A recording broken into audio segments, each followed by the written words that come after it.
This is Comic Geek Speak episode 1504, Previews.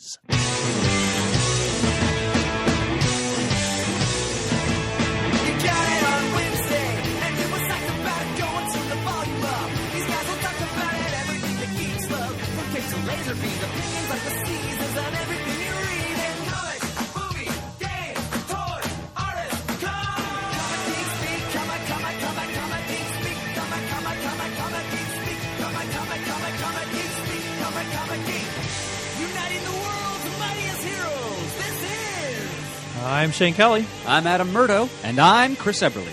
Woohoo! And then there you go. Here we are, face to face. A couple of silver spoons. Get off that button before I hit the music. I think Jason Bateman came out the best when it comes to that show. Oh, I love that show. It's such a guilty pleasure. Oh, for a second there, I thought you were singing the opener from Muppets Take Manhattan. Well, I thought of that, but then went into Silver Spoons. Was Silver Spoons on right after Different Strokes, or am I imagining that? Oh, I want to say they actually had a crossover. If my that rings a early bell. 80s television That series. rings true. I kind of thought they were from the same production company. I think so, and I think Arnold showed up on Silver Spoons at one point. I'm going to have to search for that at some point. All right, well, this episode of Comic Geek Speak and early 80s TV Talk is brought to you by the fine folks at Discount Comic Book Service. That's dcbservice.com. Go there for all your pre-ordering needs. As always, they love their bundles. For the month of September ordering, there is a Valiant bundle, an Alien Predator bundle, a DC Kids bundle, which I absolutely adore. Now this one, God, I'm not big on variant covers, but my love of this and my kids' love of this, I might have to get it. There's a Lego variant bundle for DC for all the different covers that are coming out. I know at Baltimore Comic-Con, Ben saw some of the Marvel Lego covers and went absolutely nuts. And when I wouldn't pay $10 a piece for them, he got a little bit mad at me, but that's too bad. So maybe I will break down and get the DC Lego variant because they're cool. There's also an Image bundle, a Vertigo bundle, and a 2000 AD pack. Says for November of 2014. So look for those bundle offers. Take advantage of them while you can. They are spectacular. We've been using them for a long time. Everybody knows that. That's listened to the show. And if you haven't, we've been using them for a very long time. So go to dcbservice.com. And yet another month comes for a previews. Preview. I want to state for the record, first, it's damn good to be here. It's been too long. And second, this is the second time I've ever done a previous episode Really? of the studio. I thought so. I usually don't do them, so I'm very happy to be here. Wow. I didn't realize that. Yeah. And I hope you don't suffer for your presence here, Chris. You always tell us how helpful these previews episodes are to you in making your own selections at the Wild Pig store. This will only make it easier, my friend. Okay, good. And may I say that I am also happy to be back here among friends and brethren in the studio. It has been too long. We took a little hiatus as school geared up and kids got back to sports and stuff. Yeah, I've come to realize that I think the first week of September is one of my least favorite weeks of the entire year. It's just too much. Yeah, and even from my perspective, getting back into that routine of getting the kids up, going back to school, doing homework again, helping them with this, making sure that they're where they need to be for whatever sports. And now I have two kids at two different age groups. So Ben's going towards the junior high world and Matt goes down to it's not an elementary level, but the pre-junior high world. So they're in two totally separate worlds now, and that just makes it even more chaotic to get them and pick them up from where they want to be. I am in the exact same position, sir. So one of my boys with me here right now, so it's got to constantly juggle. But just good to be here. That's right. Start with the front of the book. Dark Horse. What catches your fancy? Right off the bat, Fred Van Lente has a new book, Resurrectionists. And I've always enjoyed his writing. I'm loving what he's doing on Conan the Avenger right now. So I usually find that whatever he does is at least worth checking out. I have interest in that book. I like the premise, the whole time travel-y type thing, whatever part that may play in it. Well, it sounds like it's people who've been reincarnated who can actually transform themselves into their past lives. And that's interesting. To access their skill sets and their memories and all of that stuff. So it's kind of like Kid Eternity as an action-adventure book. I'm not sold on the artwork from what we see, but I may give it a shot just because the premise is interesting. Premise and the writer, I think I would definitely give it at least an initial look. They trucked with the wrong guy. The Ghost Fleet. Yeah, since US 1 went by the wayside, we needed another good trucking book. US 1. Oh, of course, I forgot that John Byrne thing a little while ago from IDW. What was it called? Deep Space? Oh, yeah. That was a space trucking series. So. A space trucking. Boy, that one I don't So when remember. I think of US 1, I also think of the Team America comic from the 80s, the motorcycle group. See, now, I think something completely different. When you say trucking convoy type stuff, I think of, was it Chris Christopherson's movie Convoy? I believe it was never a saw TV that. movie. It might have been a real movie that just played on TV then. But my mom and dad were big CBers, so back in those days when I was a kid, we loved it. Ghost Fleet, and I'm totally just guessing, strikes as the kind of book that I will either find really entertaining or just so insipid that I can't bear to get through it. But, you know. First of all, I haven't read the first issue yet because I just haven't picked it up yet. But Grendel versus the Shadow. I mean, this is the third issue of the miniseries, but my God, it's Matt Wagner doing Grendel and the Shadow. Oh, yeah. So I can only imagine how good that's going to be. So I'm looking forward to reading the first issue, which I think is waiting for me at the shop. I don't remember if we talked to Matt. I was hoping he was going to get that because it was the Shadow.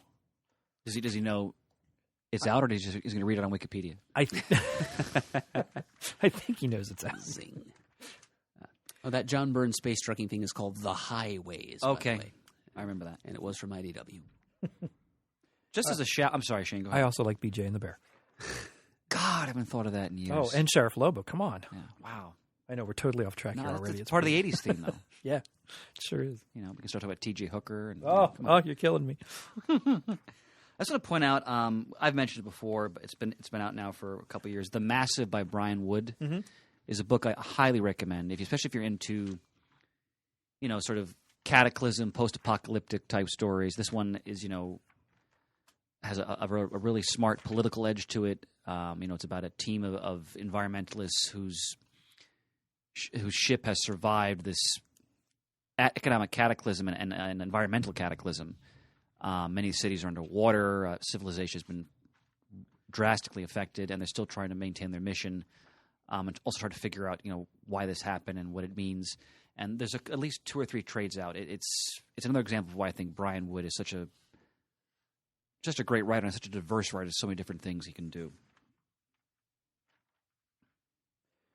I'm up on page 47 with Itty Bitty Mask by Art and Franco. Anything that I'm sorry, Murd, please go ahead. No, that has the potential to be a lot of fun. It sure does. We've enjoyed just about all of the itty-bitty stuff that Art and Franco have done for various publishers. Yep. I wasn't that keen on itty-bitty Hellboy because, you know, it just felt like they were doing the same shtick they were doing with itty-bitty Titans and didn't adapt it quite enough for the BPRD family of characters. But this Mask thing, that's perfect for their style, for their comedic stylings, and it's a stroke of genius to have it to bestow the mask on a mild-mannered zookeeper.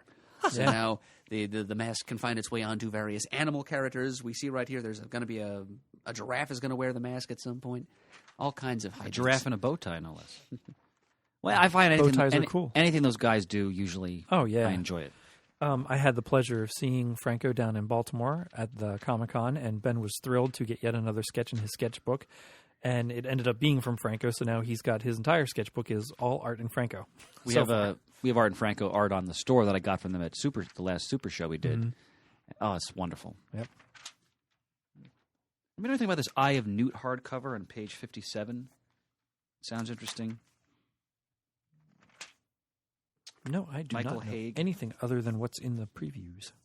Well, apparently, it was a 4-issue miniseries. Okay. It was published. It sounds like something you might like, Murd, just looking at the description. Likely, yeah. It reminds me a little of that Kurt Busiek A Wizard's Tale. That's what I was thinking of, OGN from a number of years ago.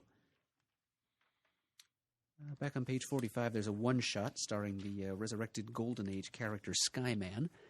There's a new person in the identity here and now. It's part of the Dark Horse's Project Black Sky line, which also includes Captain Midnight.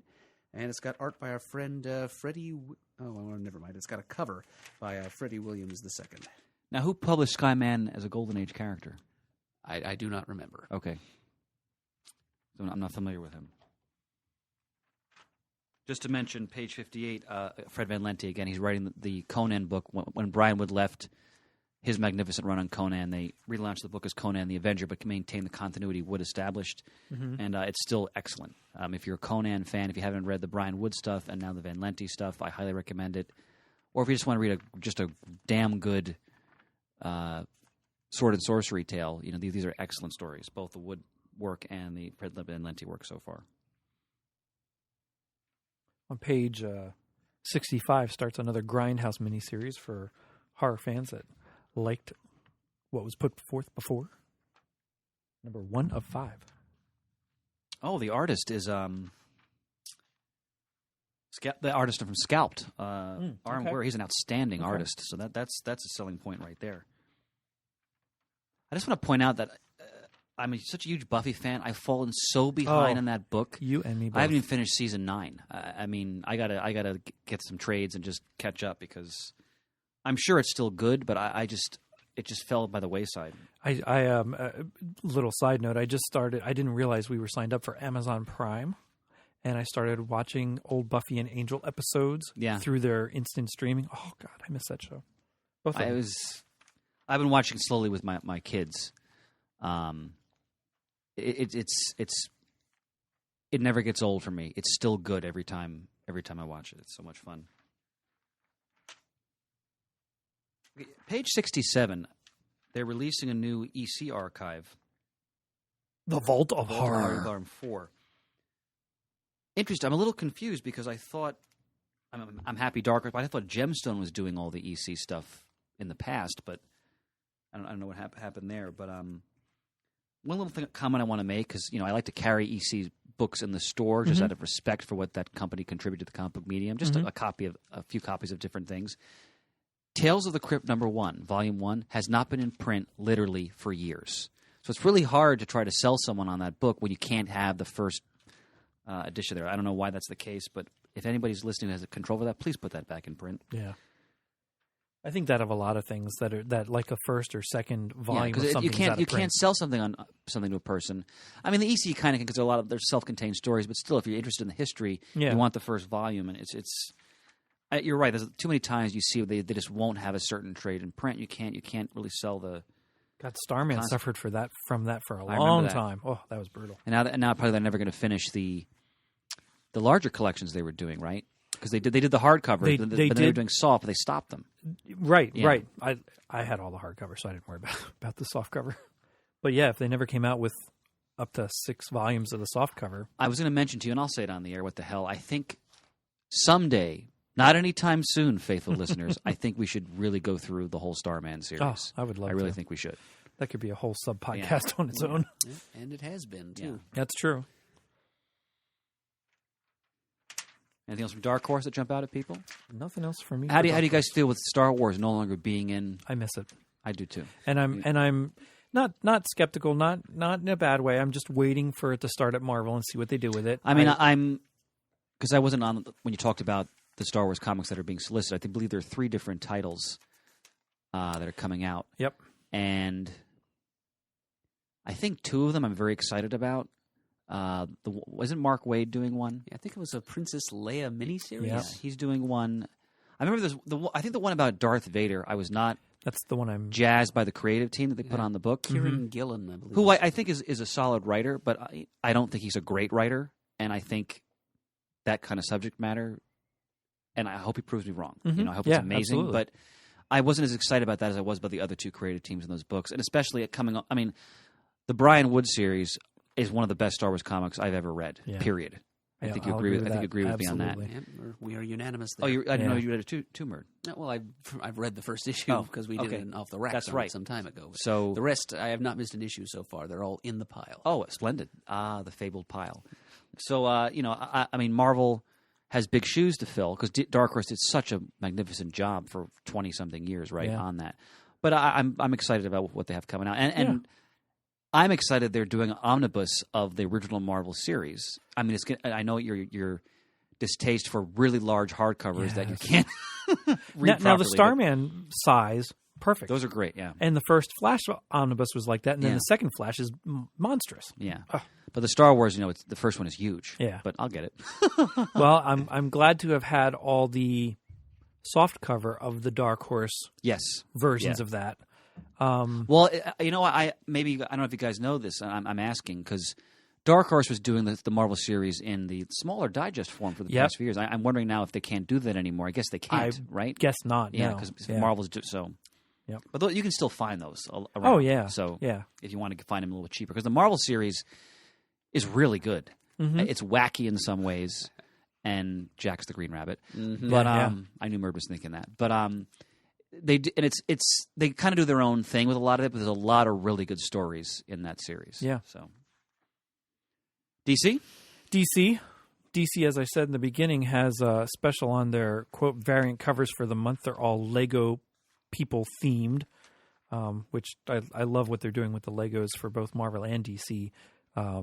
Lego producing, so yeah, I may break down and get them for the kids, and I'll take a couple. I'll say right off the bat, it's really hard for me to get into DC these days. Oh, it's getting harder. And look, there's an ebb and flow with every company. Mhm. I mean, you say the same thing about Marvel at various times Yeah. through the years. But for me right now,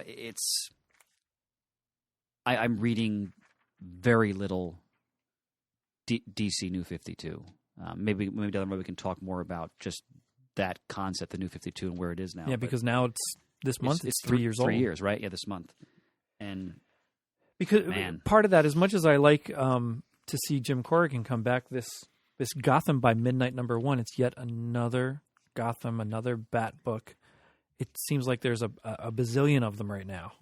This one's distinguishing itself in that it's It is. It's a supernatural investigators Mhm. kind of title. It's on the order of like the Marv Wolfman's Night Force or Sure. Robert Lauren Fleming's Thriller, but it's starring Jim Corrigan and it's set in Gotham City. Yeah. I'd be willing to bet that the original pitch didn't necessarily mention Gotham City, and the editor told him, put it in Gotham, schedule some guest appearances by Batman or Catwoman or somebody, and you've got a deal. Well, and even if it wasn't pitched like that, where it was supposed to be in Gotham, it makes sense coming off of Gotham Central from a few years ago, where Jim Corrigan was part of that police force as well. A Jim Corrigan, anyway. Yeah. I made a retailer goof with the Multiversity book. Both Bill and I didn't realize that they weren't numbering it as a normal, like Multiversity 1, Multiversity Nope, 2. it's a series of one-shots. And so I totally missed the second book as an Oh. order because and DC has not made it available to order increase at this Oh. point. So, Rats. I mean, we'll get them somehow for our customers, but I was like, oh, I didn't realize that they were doing sort of like individual Yeah. titles for them. Just a whole bunch of number ones. As another just sort of little from the retailer perspective, okay, stop with the weekly books because Futures End in my store died so hard and so fast I'm not even getting it anymore.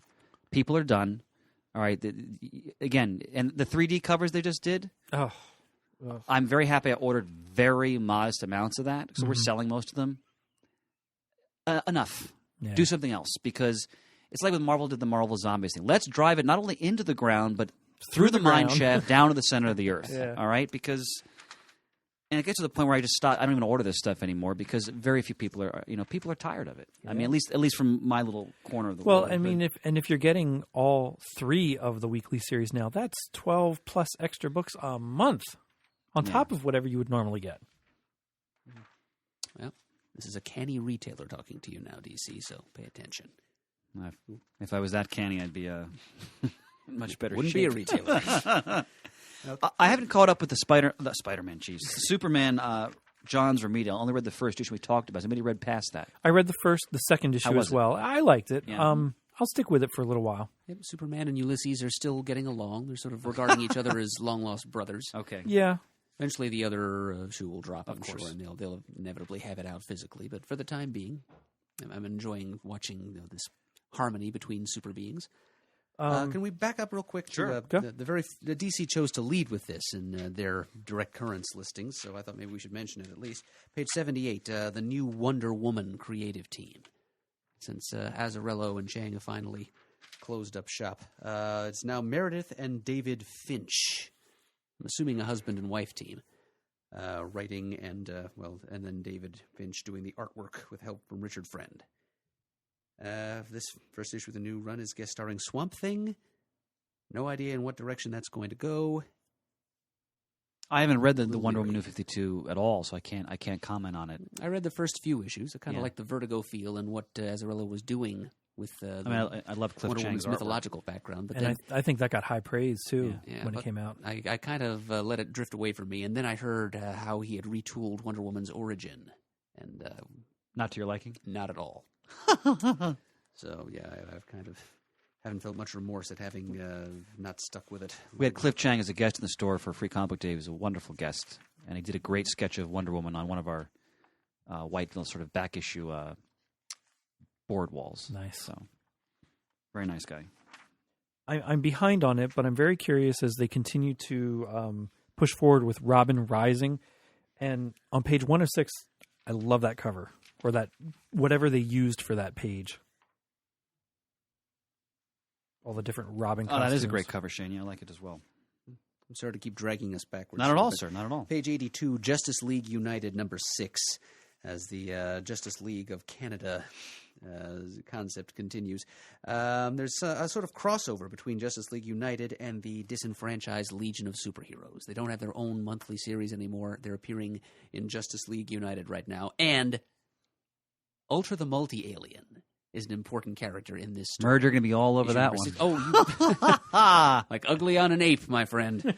Anytime I listen to the old spotlights in the DC universe. You guys did 6 of them back in 2010. They're all phenomenal. That character comes up more than once in those discussions. The multi-alien. And Jeff Lemire did do an Ultra story for one of those big supersized 80-page Vertigo one-shots, reviving old sci-fi horror genre the anthology titles. I think it was called Mystery in Space or Strange Adventures or something like yes. that. Yes, it was. So, yeah, and there was an Ultra story in there by Jeff Lemire, and apparently he has affection for the character. He's bringing him back. So if there's a third person out there who cares that much about Ultra, Justice League United number 6 is where you need to look. Are you in Pants the first and second person? Lemire. Oh, right. Okay. I don't know if Pants thinks highly of Ultra the Multi-Alien or not. I'm sure he owns most of his appearances. No doubt. Since he owns most of DC's Silver Age output, it seems. I'm sorry to say that one area where I'm really lacking is just reading Legion of Superheroes. Oh, I am too. I mean, I have a ton of it in my bargain bins, but it's kind of intimidating because there's so many different versions. I remember Petey talking about how great the Legion Lost series was from the old universe. So 5 years later, Legion. Yeah, I may try that one. Was that Advent Lanning who did that one? No, not the 5 years later Legion, but the Legion Lost stuff. I think that was that. That definitely and was. that was spectacular, as well as, oh gosh, there was the mini series that came after. There was Planet Legion or something where you went through. Well, there's one Mark Waid did as well. He did a series, just Legion of Superheroes. Yeah, that's what's called the 3-boot, when he left the post-Zero Hour continuity behind and went in a completely different direction. Yeah. Brought Supergirl into the 30th century, I remember. And one story I want to read, because I've always had the trade in stock, is just the Black Galaxy saga, which I've heard is tremendous, but I've never read it. On page 105, I'm so behind on Batman now.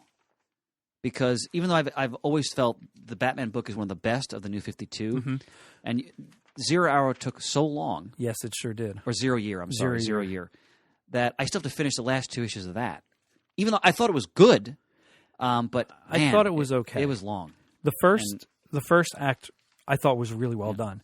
That middle act, not so much. I'm looking forward to getting caught up to these more later issues that are dealing, I guess, with the current time period. Yeah. Now, the last issue of that, I will only say I loved, but I really felt like I had seen it before, not read it before. Of seen Zero it before, Year or of Zero Year. Okay. Seen it before somewhere else in recent past. Okay. 108. I've read the first 2 issues of Grayson. Love it. Without question, one of the best books of the New 52 that they're publishing. Absolutely Tom love King, it. outstanding work, sir. I've read the first 2 issues. I haven't read the futures, and One Shot I've heard. That's excellent, too. I haven't read that yet, but really fun. Yep. I love the whole angle of, he's infiltrated on behalf of Batman, and, it's well done. I also like how they're exploring a little bit about the dynamic between Dick Grayson and Batman, their relationship as they're talking to each other, through their earpieces. Yeah. And, I like how they're using. Is it Valerie? Valerie Bertinelli, yeah. Yeah, the It's Huntress. The new Earth Zero Right. version of the Huntress. Yeah, so it's well done, and it's fun, but it also has. There's an underlying. I don't know if it's what you want to say foreboding, but major stuff is going to come down the pike. Yeah. It's like this organization clearly has a lot going on in the shadows. So Mhm. if you haven't read Grayson 1 or 2, you can probably still grab them. Highest recommendation. Yeah. If you were a fan of Morrison's Batman run or his Batman Incorporated stuff, this does draw on some of those concepts. Yeah. yes. So Yeah. intelligibly, for those of you who weren't such a fan of Morrison's Batman stuff, it's definitely it's espionage action. But with Is anybody reading Batwoman? No, I am Because not. I haven't, but it's written by Mark Andreyko, who's an outstanding writer. He did the Manhunter series in the old DC universe. I'll tell you, just recently, in gearing up for Batgirl's kind of soft relaunch here with the new costume and everything coming up, I went back and searched out all the other Batgirl issues I had missing to kind of read through that and then get to this new one that's coming out. I want to do the same thing with Batwoman since I've let it go for so long not getting it. I want to start over kind of and read all the way through it. Murd, have you read Sinestro at all? The new I series? I have bought the first 4 issues. Okay, you haven't read them now? Okay, because I was just wondering how it was. I have not, but yeah, I'm going to stop. I decided for myself I was going to stop as soon as it was drawn into one of these intertitle lantern crossovers that seem to happen every other month. And sure enough, here's Godhead. I have to find the time to try to give some of these titles another shot because we're talking over a 3-year period here where I gradually started dropping off more and more of them. The only ones I'm reading now are Aquaman, which is still I don't think it's as good as when Johns was doing it, but it's still solid and enjoyable. And Batman, but I'm behind on Batman and Grayson, which is wonderful thus far. But a lot of these heroes, even though I love the characters, that I can't get into them right now. Now, I enjoyed a lot of what they did with Flash, and I would drop it, and then I would miss it for a month, and I'd go get the issue I was missing and read it and keep caught up. But now I finally left it by the wayside again, and we'll see how that lasts if I stay away from it. Not that it's terrible. I actually thought that was one of the better books along with Aquaman that they did something good with. Well, I'm trying not to wallow in, I'm just missing the old DC universe, but at the same time, I want to feel like this is more than just a long-term stunt. So I wish I was just a bit more excited about some of these titles because, I'll be old-fashioned. I do really miss the old DC universe. Yeah, I do too. And I just feel like a lot of what I've read just doesn't have the gravitas to get me excited about what's going on. Yeah. But, that could change. Page 120 and 121 That's has all that the- matters. You beat me to the punch, sir. You beat me to the. It's only fitting that you're the one to introduce it. has the 60s Batman DVD and Blu-ray. All right, which version are you releases. getting? You going all the way? Now I really want to go all the way and get the big fancy one. I have to say I'm not going to order it out of previews because it is cheaper on Amazon. Is it cheaper on Amazon? It really Okay. is. Now you can't get the book one. That's I think exclusive only to ordering it through previews or from previews in some fashion. But the big bad Blu-ray set with the little matchbox size car, however big it is, of the Batmobile, and a digital copy of all the episodes that goes through one of the providers, that I'm all for. Even though it seems like it's way too All right, expensive for what Let's it peel is. back the retailing curtain. I have the Diamond Order booklet for retails. Let's see how much they're charging me. Okay. Because I may just order it. Because I'm going to get the middle Blu-ray one, not the maxi Blu-ray, like the smaller version. Yeah. Which still has a lot of stuff in it. Let's see here. Okay. So my cost, if I wanted to get the exclusive limited edition Blu-ray and book set, the SRP is $284.99. I would get 40% off on that. Wow. As that's the retailer discount. Yeah. The one I want to get, which is the limited edition Blu-ray, just not as many frills in it. That's $269.97 SRP. My discount will be 30% off for that. So is that better than Amazon? I'd have to calculate it Okay. out. I don't remember anymore. But I'm definitely getting that because I've had a bootleg of the show for at least a couple of years, which Oh, I yeah. play in the store all the time, and the quality is pretty good. It's fine, yeah. But but the problem is the bootleg I got. I mean, I have no complaints; it wasn't that expensive, but nothing's labeled on it, so I don't know which episodes are on which discs. Really, like Yeah. it just says disc 1, disc 2. So I want to have like, all right, I want to go to the one with Bruce Lee and as Kato and the Green Hornet. You know, I want to go to the one with where you think Catwoman dies and all that type of thing. Yeah. So I'm really looking forward to this. But I am super happy that they're finally putting this out there. Oh yeah. Well, you figured once those action figures appeared that it was only a matter of time. Yep. Page 123 has a new. Oh yeah.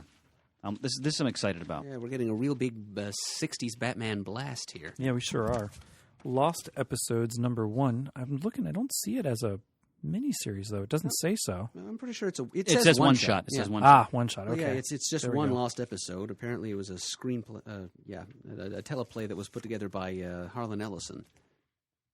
So that's Well, if Harlan Ellison wrote it, I want to read it because Harlan Ellison's a great writer. Oh so. yeah, and the artwork here is by Jose Luis Garcia Lopez. that doesn't hurt either. Peter, you're going to be all over that one, brother. He better be.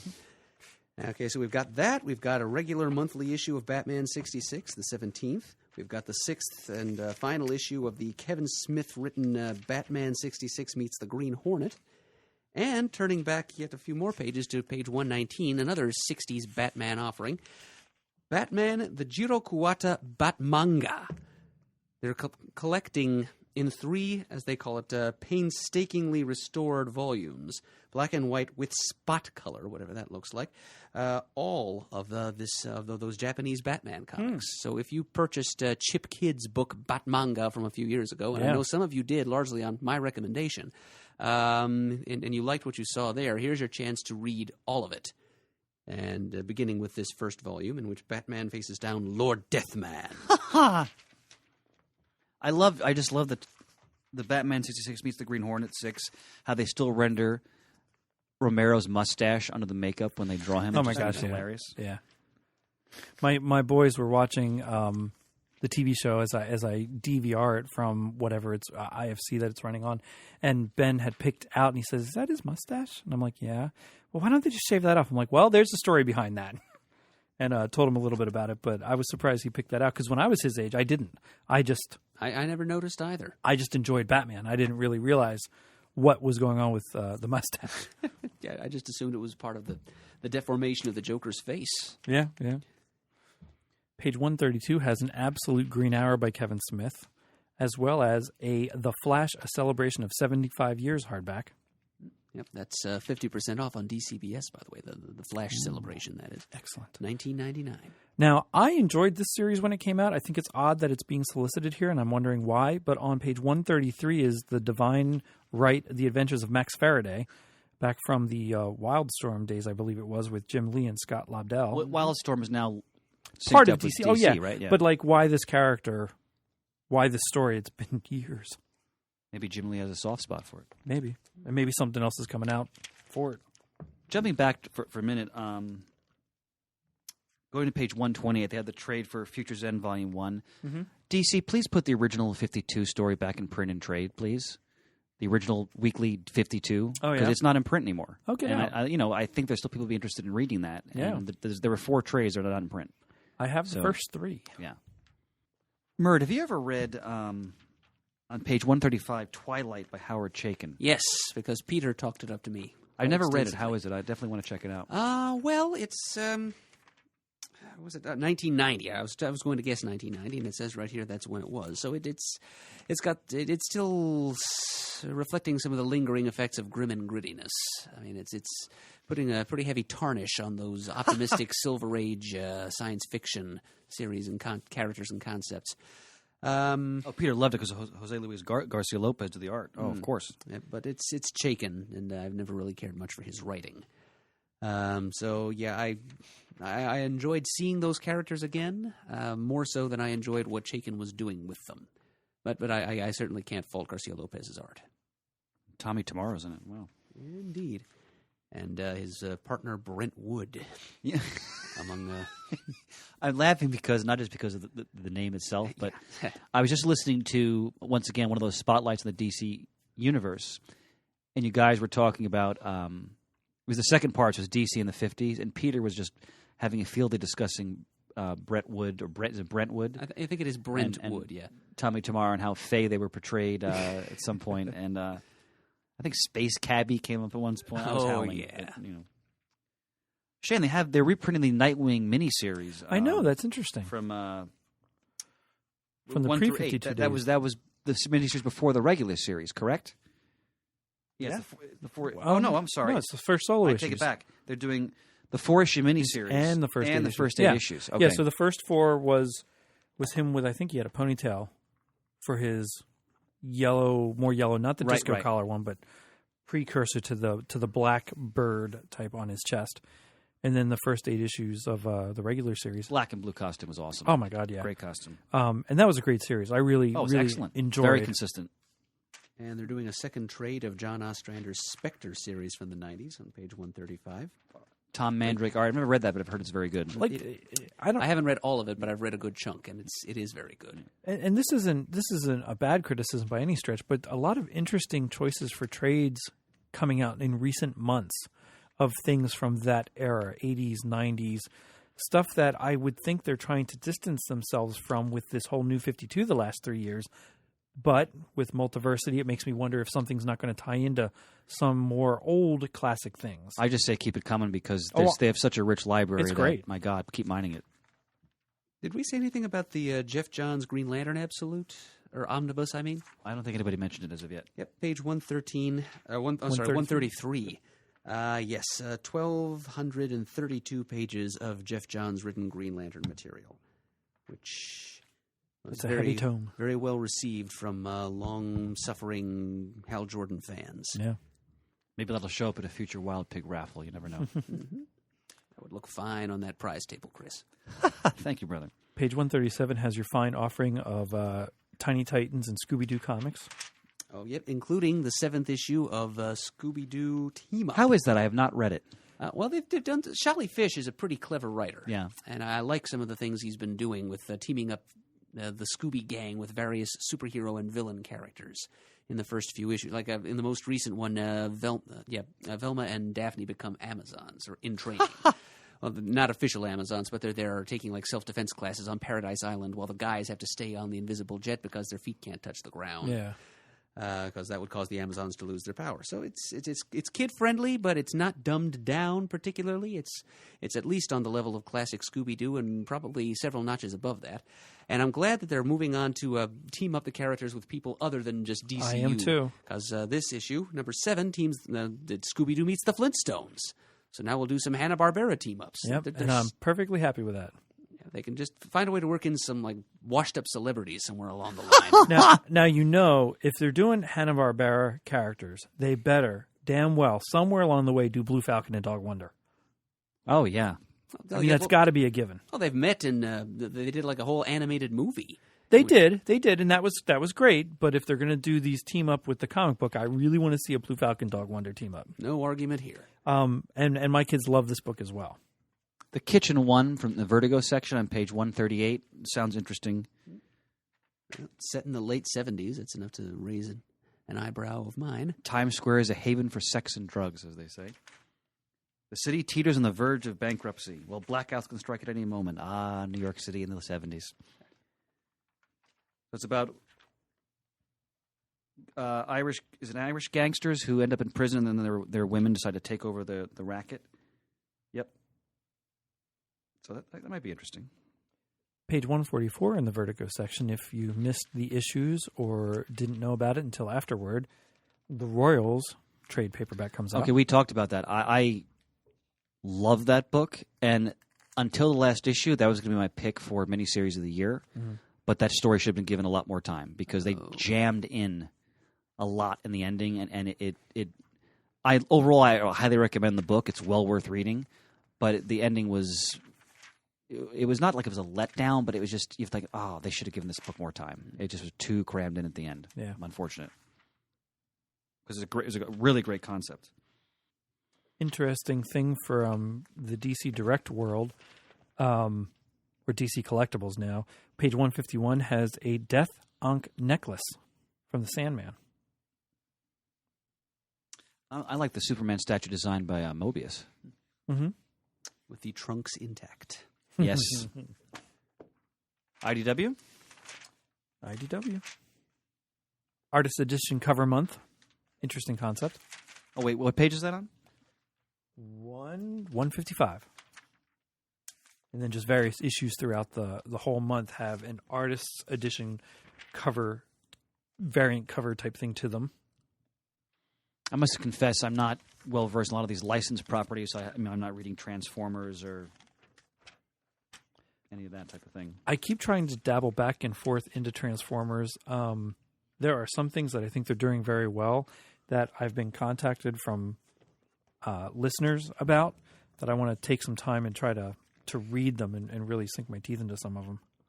They're just, boy, with Transformers especially, there seems to be so many iterations now, very much like G.I. Joe, that while I have a better idea of where G.I. Joe is kind of at, Transformers, I really have to sit down and figure out what came first, where, and where everybody is. My kids are loving the Angry Birds comics. Of course, they love that game beyond belief. And Angry Birds meets Transformers on page 159 in a miniseries.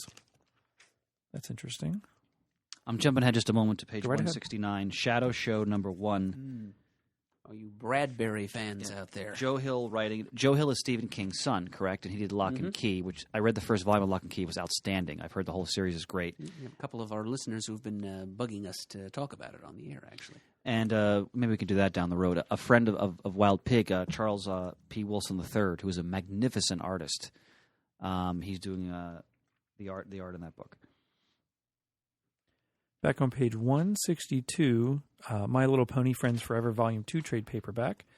And number 25 of My Little Pony Friendship is Magic. Again, still being written by Katie Cook with Andy Price doing art. Below that, My Little Pony Friends Forever, number 11. Some of you may remember quite a few episodes ago, I did a little plug for a book called Bodie Troll that I bought in trade and actually really enjoyed. Well, this issue of My Little Pony Friends Forever is drawn by the creator of Bodie Troll, Jay Fosgitt. So one or two of you spoke up and said that you've read Bodie Troll and liked it. Well, that's who's providing the art for that issue of the Pony book. Go ahead, Shane. I'm sorry. No, well, I'm up on page 174-75. That's where I am. Okay. Very interesting to see what's on page 175 for Jack Kirby's Mr. Miracle Artist Edition. Very excited. Very cool. But with DC coming out with their own version of this in some capacity over the last couple months, I'm surprised this isn't there. That now we're starting to see some DC stuff come through the IDW because Artist they Edition. have the Batman. They have the Batman. one They have coming Frank Miller, Ronin coming out, Yeah. and down the road, I think is Dark Knight Returns. Not good or bad, just curious. Everybody's jumping on that bandwagon Oh, now yeah. with the artist editions. Yeah, but I am quite tempted for the Mr. Miracle. That'd be awesome. X-Files is still going strong with season 10, number 18, year 0, number 5 of 5, and season 10, volume 3 collects issues 11 through 15. What'd you think of the last X-Files movie? I did not like it. Really? I was let did. down. Yeah? Yep, I love the first one. Yeah. I like bits and pieces of the second one, but I didn't like it as much as I liked the first All one. right. Fair enough. On page 179, Star Trek is still doing the Q Gambit. I'm waiting for that damn thing to end so they trade it so I can get it. Yeah, I noticed that, and that's the thing I might read in trade because I love Benjamin Sisko's character, and apparently he's with the new crew, right? Yeah, in some capacity, the new crew visits Deep Space Nine via Q. But are they visiting I don't know if they're visiting to the future. or like their version of DS9? I don't know. Okay, all right. It looks to me like they're visiting our version of DS9, but I don't know that. Okay. I like Q. I like DS9. DS9 is The best. my favorite Star Trek series. Absolutely. The last 3 seasons. There's a reason why they were great because Ronald Moore of Battlestar Galactica was running a lot of those shows and writing them. And if you're interested in Star Trek and you haven't seen the last 3 seasons of DS9, it's an overarching saga, essentially. It's phenomenal. Now, it's really I think well done. the last episode was rushed, in my opinion. They threw a lot in there. But yeah, that still remains my absolute favorite Star Trek It's series. really good. And I'm up to I'm almost done season 3 in rewatching it.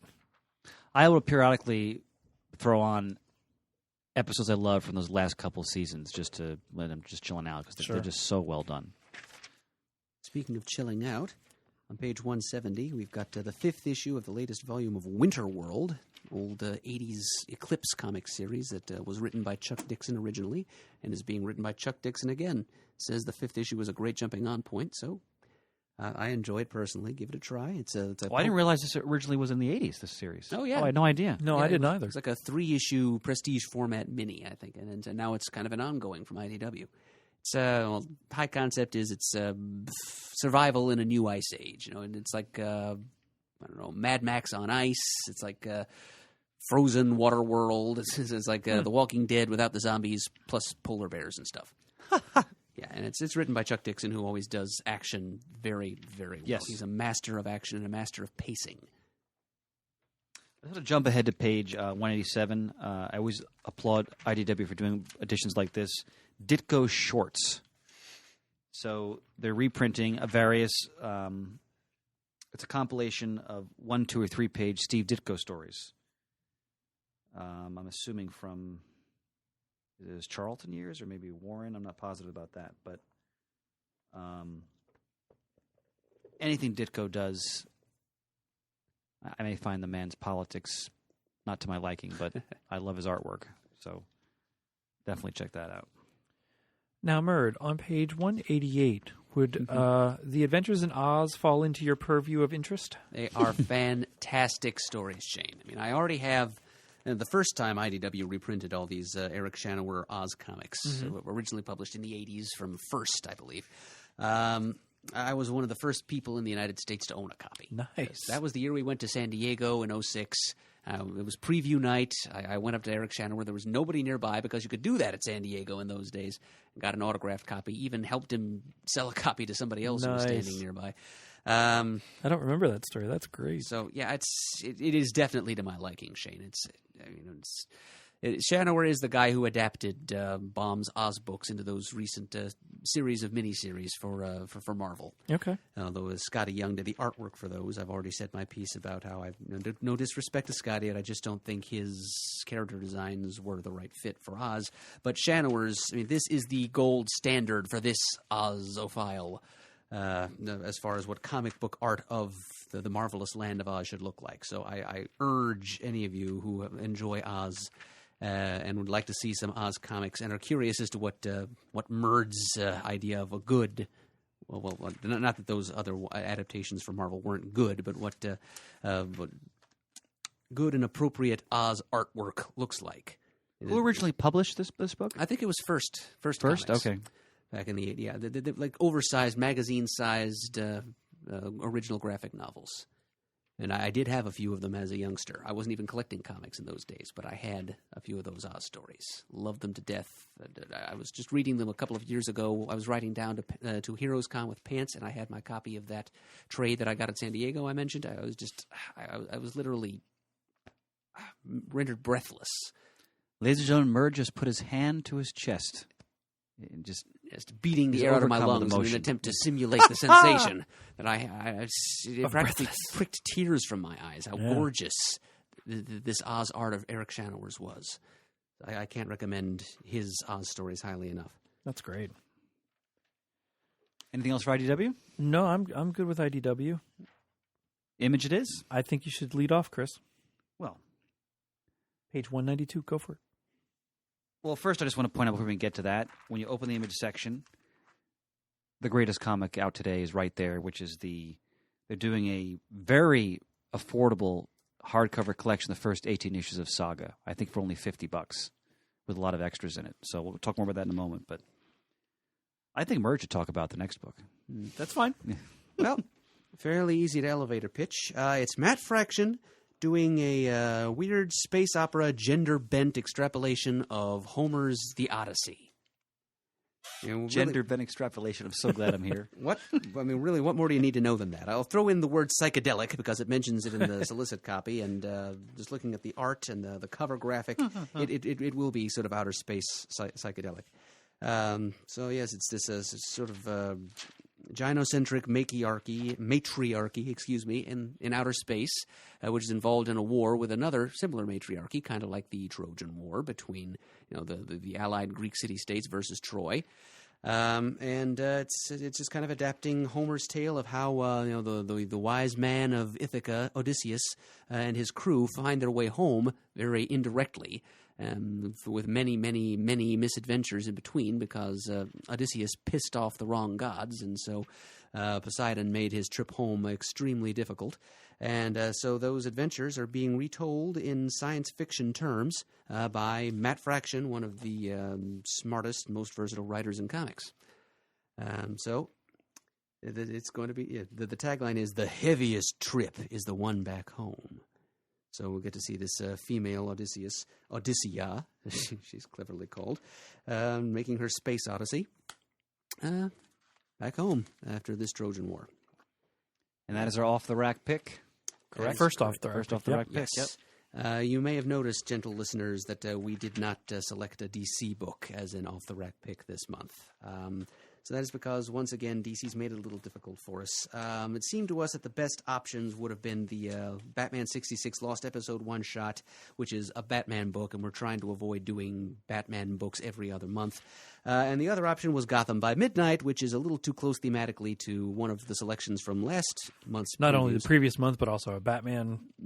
Right. It's in the middle there. It's Batman related, and it's also a supernatural adventure thing, which is kind of similar to Trinity of Sin, which we selected from the August previews as our DC selection. So we decided to just give DC another month off. So there'll be 2 independent selections for Off the Rex from this catalog, and Odyssey #1 is one of them. Tooth and Claw on the next page does look interesting Well, as it's well. Kurt Busiek. Can't go That's wrong all you there. need to know there. Exactly. It's got to the point I will order anything he writes just because I miss seeing his byline in comics month after month. You can bet I read Astro City, and I will also read this. It looks kind of mouse guardish. Is it Conan meets Game of Thrones meets Commandy? Sold.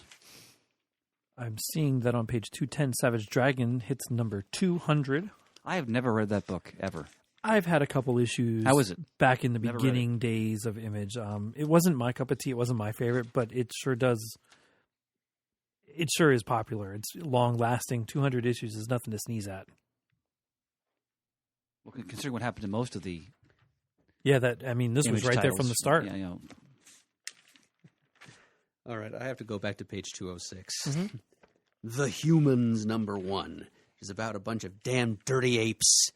It's kind of like an exploitation cycle film set on the planet of the apes. It's intelligent gorillas. They call their gang the Humans because on their planet, clearly the humans are a savage beast. And that's the kind of image they want for themselves. So this is kind of tapping into the late 60s, early 70s biker counterculture and bringing it to the comics page using gorillas in 2014. Julie Schwartz would be proud. Yes. And I dare say gorillas- Jamie would have liked it. Yes, I was thinking that Kidding myself, me? Shane. That Jamie he had a weakness for apes and monkeys also, Yeah. so he probably would have been tempted to try this. It's just I just kind of looked. Talk about your fabulous furry freak brothers. That's kind of what the art looks like. The accent on the furry. So if you like underground comics with an X from those days, this is probably going to harken back to that a little bit. Jumping to page 212, I just want to point out how great Cowl is. I know you guys. Did you guys do the first issue of that? We did. Didn't we? Of Yeah, course, we did yeah, do that. you yeah. were with us, I was yes. with you. Yes, sorry. It's consistently been excellent. I've read the first 3 or 4 issues. Really good book. And I was a little worried that they were going to shuffle it off, but because last month there was no new issue solicited. But apparently, right. the way Yeah. they do it at Image these days is they publish the first arc of one of these new series of theirs, Usually for $9.99. and if the sales of that arc justify continuing to publish it as an ongoing series, then they'll move on to the next one. But there's always a little bit of a gap in between the end of the first arc and the beginning of the next one. Well, I guess that's their kill time, I suppose. It's a book that I've been very impressed with about the intrigue and politics surrounding a superhero union in the city of Chicago in the early 1960s. The attention to historical detail and how they bring that into this superheroic world they've created. It's really well done. Maybe my pick for best new series of the year, possibly. Well, there's a lot of good stuff to choose from this year so far. On page 214 and 215, 2 miniseries starting: Penny Dora and the Wishing Box and Prophet Earth War #1. I'm a little interested in Penny Dora. That looks cute, interesting. And I've heard good things about Brandon Graham on Prophet, but I also heard, I think primarily from Elsie Bub on the forums, that it kind of descended into randomness after a while, and that is kind of what Brandon Graham does well. And he's not doing the artwork for this, which is a little disappointing, this miniseries. Okay, I gotta point out just the tips. Yeah.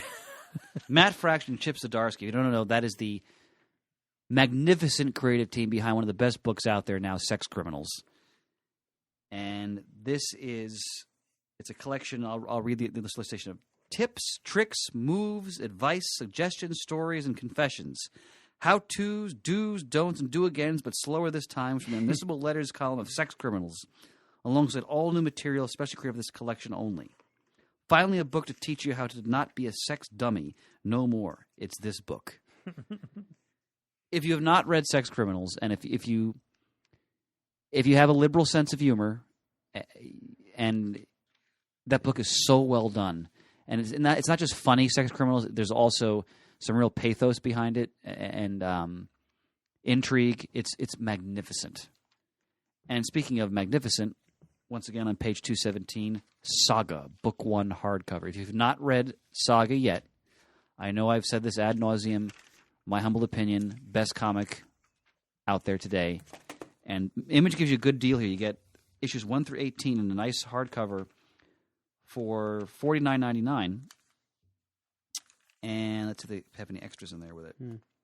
Yeah, I did the math. That's only $10 more than it would cost to buy the first 3 softcover trades. Yeah, it's over 500 pages for $49.99. Got a new cover as special extras, including never-before-seen sketches, script pages, and a roundtable discussion with the creators, Brian K. Vaughan, who I think is one of the, if not the best writer in comics, and Fiona Staples, of course, is the phenomenal artist on this series. We did the Book of the Month, volumes 1 and 2. I'm sure we'll talk more about the series in the future, but if you haven't read it, this is a great way to dive in. All right, we can't move past Image without talking a little bit about Madman. Page 213, there's a new giant-sized 80-page 3D special coming out. I have never read a Madman story, I'm ashamed to say. Never have. And I like Mike Allred's art, too. Do any of your lieutenants enjoy Madman? I don't think any of them read it. Really? Yeah. It seems like the sort of thing that Bill, at least... I'll ask him. I don't think he's read it, but I'll double-check with him. Yeah, it's pretty Ginchy stuff.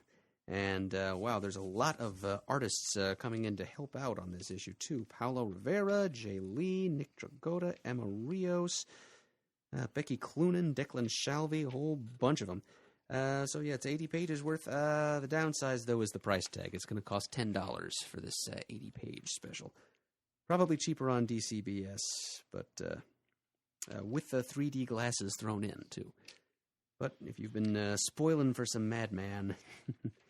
Go, man, go. That's the kind of price that will turn off people who do not read Mad Men, unfortunately. Yeah, so this, I guess I'm really addressing myself to people who are already sold on the character. Page 220, I just want to mention Lazarus Book 1 hardcover. This is also, I think, one of the best comics out today. This is Greg Rucka, another one of the top writers in comics, I'd say of the past 15 years or more. Michael Lark, one of my favorite artists out there. I mean, his work on Gotham Central with Rucka and Ed Brubaker is tremendous, and I think this is his greatest work as an artist, in my humble opinion. Phenomenal dystopian story about a future Earth where corporate families rule the planet and they have territories divided between them, and it follows the story of their genetically engineered assassin whose past may or may not be what she thinks it is, and the intrigue that stems out of that. And Rucka also, in the letters page, he's writing this ongoing history of how the world got to this point. It's you got to read this book. There's 2 trades out, and they're doing book 1, which is collecting issues 1 through 9. Okay, have you guys caught up on Walking Dead yet? No. Okay. No. I'm dying to discuss with you because I have dropped that book. I read it from issue 1. Yeah. But for me, just my own humble opinion, I think it's completely jumped the shark, and I'm just not reading it anymore. because there's too many other things out there that don't jump the shark. Okay. But I really want to hear your guys' opinion when you get to the end of the all-out war story. Okay. And tell me what you think of how it ended. Because I read that, I was like, you got to be kidding me. And I was out. I have many miles to walk before I catch up on The Walking Dead. I'm not quite that quite. I'm behind, but not quite as behind as the Murd. No one's as behind as the Murd on anything. It's part of your grandeur, my friend. Oh, I'm only too flattered to have my delinquency described in such glowing terms. Page 227, the fade out. All right. Issue 1 is out. This also may end up being possibly my best new series of the year. It's Ed Brubaker and Sean Phillips, one of the best teams in comics. When you look at Sleeper, when you look at Fatale, Criminal, I mean, this team consistently does, Incognito, consistently does superlative work in the comic book medium. And this is a murder and sex and intrigue in 1940s Hollywood. It's Brubaker and Phillips. You can't go wrong. I don't have anything myself in Image anymore, but you guys pick something out. Speak up. Oh, I have a couple of things. If we could Please, sir. jump back to page 218. We have here Kinski. It's a trade paperback. I was talking to creator Gabe Hardman, who's an old friend of ours and a very talented artist, at the New York Con about this last year. It's a personal story for him. He and his wife are big animal lovers, you know. So the story is about a man who's a salesman who's kind of a self-centered individual, not a very nice person generally, but he just makes this unusual decision at some point to kidnap a dog from his neglectful owners and go on the lam with said dog. And the story tells us what the fallout from that, just as to how this strange, uncharacteristic decision on the part of this man changes his life, and how having this dog around him starts to change him for the better. I think it was originally published digitally. Possibly a Monkey Brain thing. I don't remember for certain. But this is not the first time it's seen publication. It's the first time it's been published on paper. It's as a dog lover myself and as a fan of Gabe's work, I'm going to be picking up a copy of that, and I thought I'd let you all know about it. And on the opposite page, a favorite series of mine from 2013, The Bounce, from Joe Casey and David Messina. The character The Bounce was my nominee for Best New Hero of 2013. And I remember Jamie Hatton saying at that time that it sounded like a series he should have been reading all along. It's about, to put it briefly, it's basically a stoner speedball and his madcap misadventures from the rooftops of the big city into the very fabric of reality itself. Things get kind of meta towards the end of the series. But it lasted exactly 12 issues, and they're all collected right here in trade paperback. So if you want to see what I was talking about when I gave it my vote for Best New Hero of the Year, now's your chance. A couple of things I want to point out, just again, a demonstration how I think Image is doing some of the best work in the medium today. Jason Aaron's Southern Bastards, they have issue 6 here. The consequences of an aged Vietnam veteran returning to his sort of seedy Alabama hometown and what happens there. Got Jason Aaron, great writer. I mean, if you haven't read Scalped, read it. This is his latest creator-owned series. It's outstanding. And also, of course, Velvet, which is Brubaker and Epting's masterful espionage story about a female espionage agent. I think some of Epting's best work, and that's saying something. And it's Ed Brubaker. I mean, come on. It's him doing a spy story. Enough said. I think there's one trade out of Velvet thus far. Yep. Yet another one of the recent offerings from Image that I think I have not been reading and probably should. I think you'd enjoy it, sir. Anything else from Image, gentlemen? Nope. Yeah. On to the Marvel. All right, Marvel it shall be. The Spider-Verse, the Axis. Right, Are you interested in the Axis at all, Chris?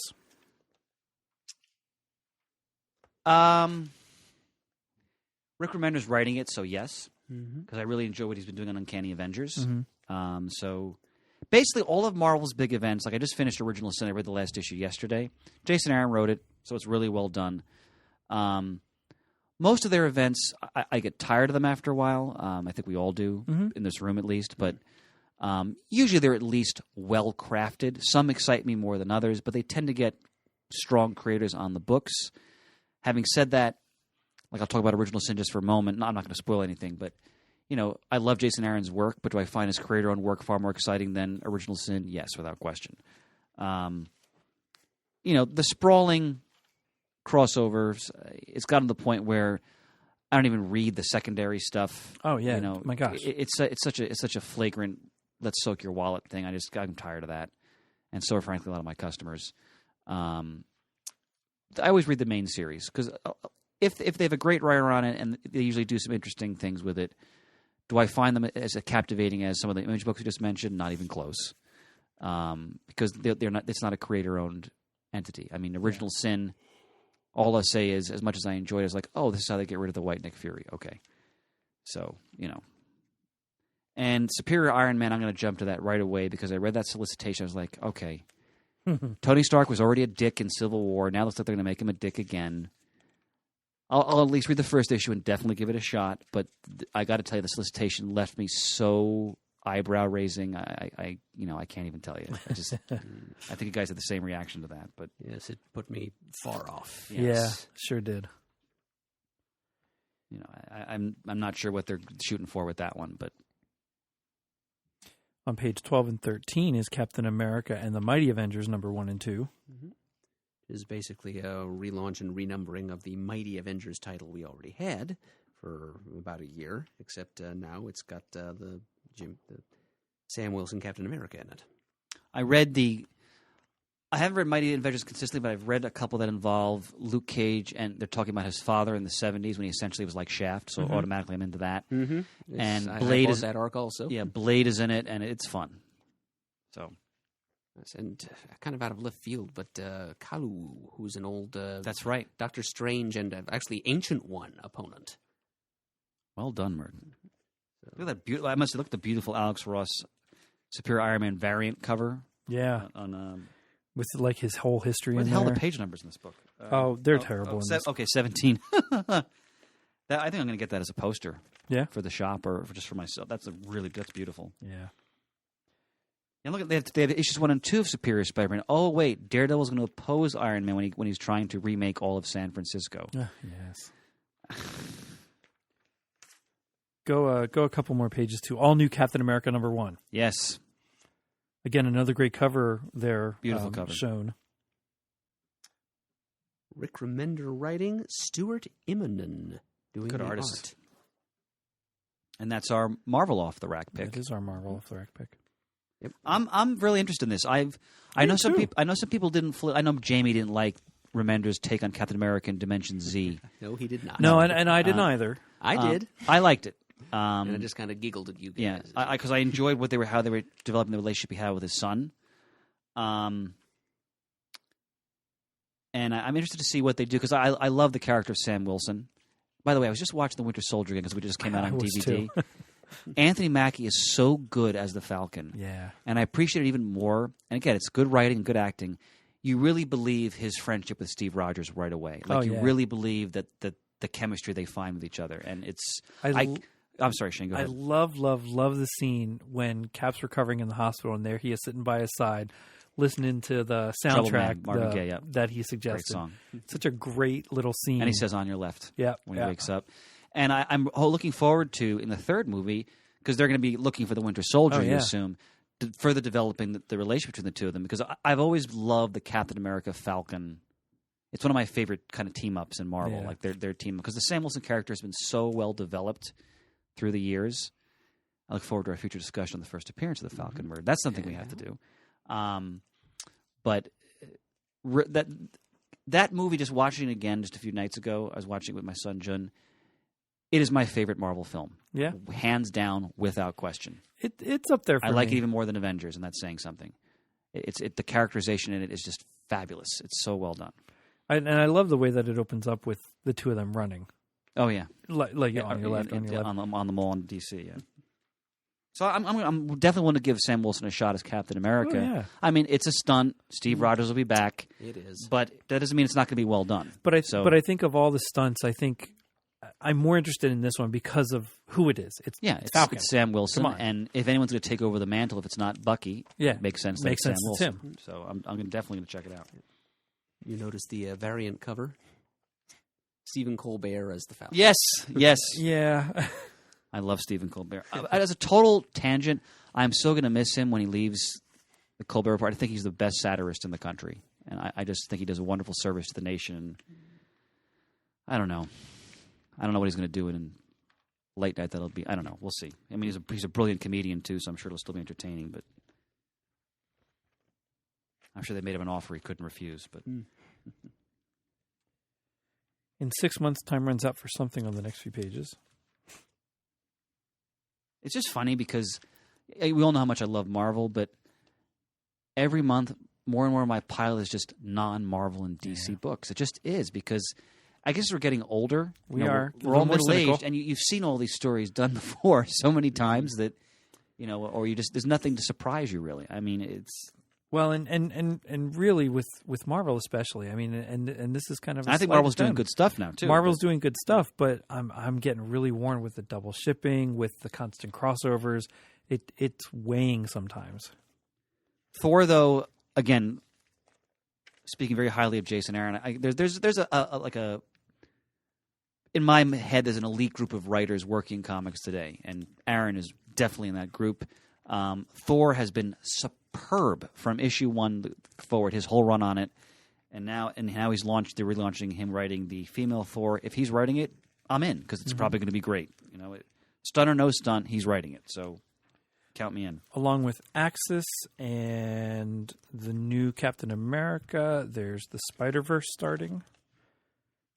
I'm mildly interested because I like Spider-Man, but I'm never going to get all these issues to read them. One thing that pains me is that I'm a huge Spider-Man fan, as we all know. I have not read. I've only read issue 1 of the new series. I've so fallen behind on that book. I have read the first 2, but yeah, beyond that, I've fallen behind as well. I will get Amazing Spider-Man. I just don't know how much I'm going to get of these other ancillary Spider-Verse titles.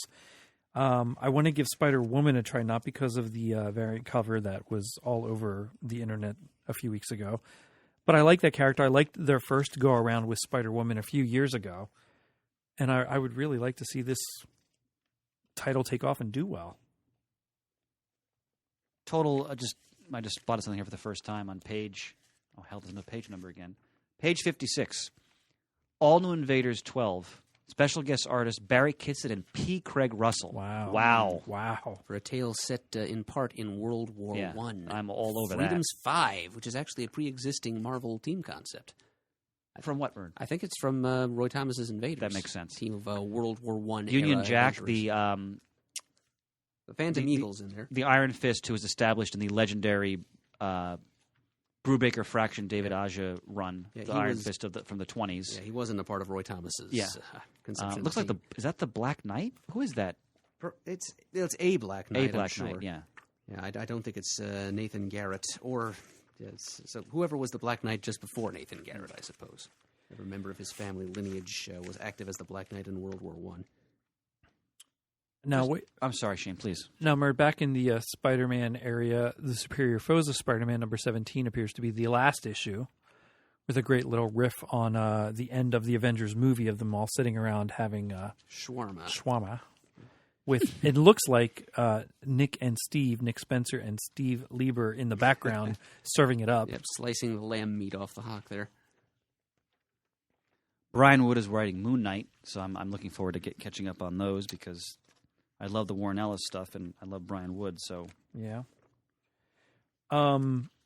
Because of taking the boys to see Guardians of the Galaxy, when we were at Baltimore Comic Con, Ben had been when I've gone to comic stores with him in recent weeks, we see the second issue of the Legendary Star-Lord. And he's like, "Well, where's the first one? Do you have it?" "No, I don't have it."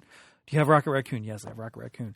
So he sat down this week. We went to Baltimore, found all the issues of Star-Lord that were out so far of this new miniseries. I believe it's a miniseries. Well, even if it's not. Bought all the issues that were out current. He read them, loved them. Read the first 2 issues of Rocket Raccoon, loved them. And he's read the first 5 issues of the most current Nova series and loved that. So he's from seeing Guardians of the Galaxy, he's really dipped his toe into some Marvel stuff. I always like to hear that because that's when the movies are really, from my perspective, doing their job and getting people. And it's a into little bit reading different because I comics. Yeah. have, he's got a little bit different of support from me having some of this stuff. But yeah, it certainly piqued his interest enough to ask, do you have this? Do you have that? Yeah, I do. Here you go. How tremendous is the soundtrack for that movie? Oh, I downloaded it immediately. I downloaded it the day God, before Mert, the that was movie came designed out. for you. Holy mackerel! Oh, I listen to it daily right now. That is a bright There's some great songs on that, man. bright Oof. spot in my universe is listening to that soundtrack. Almost all of it can be heard on your average oldies station. Oh, sure. Oh, Sure. absolutely. It's But the there's- miracle of marketing. It's just the grouping they did. It's just the track grouping list. they did. Yeah. It's seeing the movie and really enjoying how they work that into the movie, Yeah. and not just as background music. It's in the movie. Come and Get Your Love is just that's Oh, my yeah. favorite. And then for me, it's also a little bit of that neat little thing where I'm playing it on my phone, and it's the cover to it that's pictured on my phone Yeah, as well. The old tape cassette on this modern day iPhone thing. I want to point out two books that I just think are two of Marvel's best. Daredevil. Mark Waid just continues to hit it right out of the park. I mean, I'm a lifelong Daredevil fan. His interpretation of the character, it still comes right out of the legendary Bendis Brubaker stuff, but it has a Silver Age twist to it, which I know, Mert, you've enjoyed. There's some more of the swashbuckling element. It's a perfect synthesis of all the things that make Daredevil great. And also Silver Surfer, also in the running for perhaps my best new series of the year. Incredibly fun. Holy mackerel, this book. Dan Slott writing, Mike Allred art. What is it? Anytime, Anywhere, Hang On, something like that? Yeah. It's so good. It's so much fun. Another comic I was afraid had gone by the wayside because it Still going. wasn't solicited for a month or two, but there it is. When I feel the same way of Secret Avengers, too. That's up to number 10 with the solicitation. I'm still loving that book. That's a lot of fun, too. And on page 68, All New X-Men continues to be consistently excellent. Brian Michael Bendis chronicling the adventures of the Silver Age X-Men trapped in the present-day Marvel Universe. I'm disappointed in myself. I'm behind on that book by a good 6 months now. I'm one behind. You keep reading. It's still very good. See, there's so many Marvel titles now. Even though I cavil out these in the shop, I just haven't had the time or the inclination to read all of them. Yeah. And I see on page 60 that the latest New Warrior series is coming to a close with issue 12. Unfortunately, we anticipated that when it Yeah. first came out. Yeah. Had to make it $3.99. I remember us talking that I think it was either me or you said that we were afraid that right away would make it hard for that book to gain do it traction. right out of the Oh, my starting gosh, gate, yeah. Makes it hard to get any traction. It's one thing that they didn't do that with the Ms. Marvel series, which has also been excellent. Yeah. So and it also features a younger, like a superpower Mm-hmm. champion in the Marvel universe. But that they made $2.99 more affordable, so people would give it a chance. Two icon books. First of all, the first trade of United States of Murder Incorporated. It's a hardcover. This is Bendis's and Oeming's newest creator-owned title. Really fun and interesting. It's what if the Mafia controlled much of the East Coast? And the intrigue that goes along with that. It's very well done. And another new Jason Aaron title, Men of Wrath. That's enough for me. It's Jason Aaron. It's creator-owned. An Alabama family caught in a generational cycle of violence. I'm in. That's it. We're good. Back in the hardcovers, I see a Thanos, A God Up There Listening hardcover, collecting Infinite Comics 1 through 6 and Thanos Annual 1. How? Because I wasn't here when you guys discussed Guardians of the Galaxy. When Thanos appeared on the screen, I didn't like the way he looked on really, the screen. I was so excited. First of all, I mean, it Josh was- Brolin, the voice, is perfect. It was in my cool. humble Voice opinion. was fine. Yeah. But, I just don't think he looked right for some reason. Yeah. I don't know if there was some detail missing or too much. But they or coloring. may tweak that further before They he may. appears They next. may. So, Absolutely. yeah, when they next time he appears in a movie with a slightly higher effects budget, maybe. And I was just surprised that he was in as much as he was. I didn't expect that. Well, I'm what I'm interested in seeing, and I've talked about this with many people, is that I would anticipate that we're not going to get the full-on Thanos until the third Avengers Oh, film. I would expect that. And I'm guessing if they're going to kind of take the Infinity Gauntlet story, which I just reread, Mert, after about 20 years. I can't wait to discuss it with you. We should do that on the air, too, at some point. I want to see a story, and Whedon is the person to do this, where they have to bring in every movie character they've introduced to try to actually beat him, because I don't think the Avengers alone can really do it. And I want to see them. The mass audience won't realize. I want to see Thanos actually kill most of the Marvel characters, but then people won't realize they're probably all going to get resurrected because of the Infinity Gems and all that. Yeah. That would be shocking and powerful if they really do that properly, because he really can't be beaten by any single one character usually, or even a combination of characters. So, what do you think about that, Murd? I think that sending a bunch of Marvel Cinematic Universe characters to their deaths against him would floor a lot of audiences. Yeah. It is true. And it would certainly be true to the spirit of the character. We'll see what they do with that. I do still think visually he needed some work.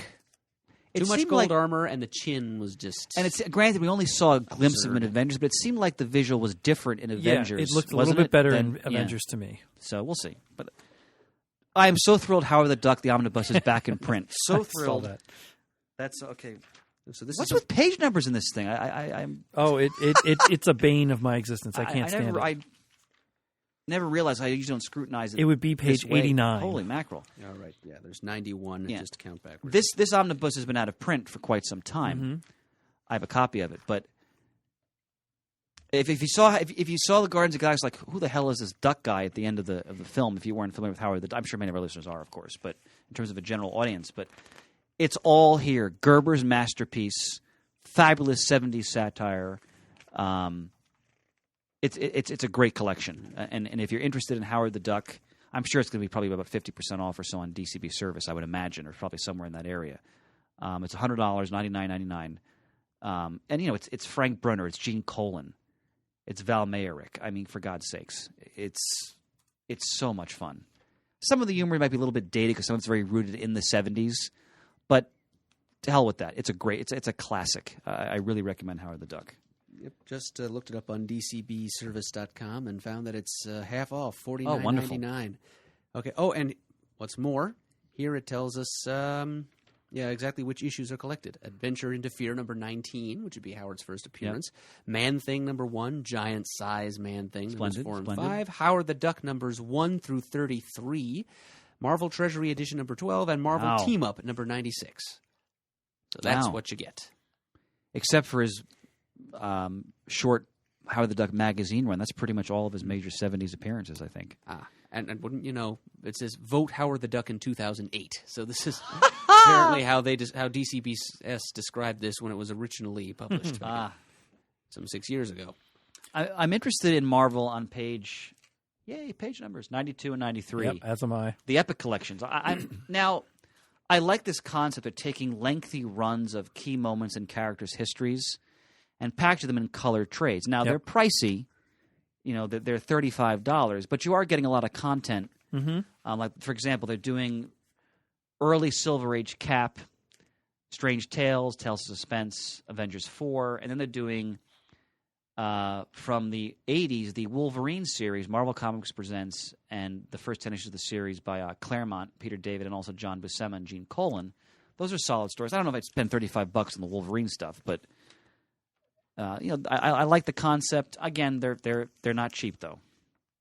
Back a few more pages back are some original Sin tie-in trades of All New Invaders, Mighty Avengers, and Deadpool.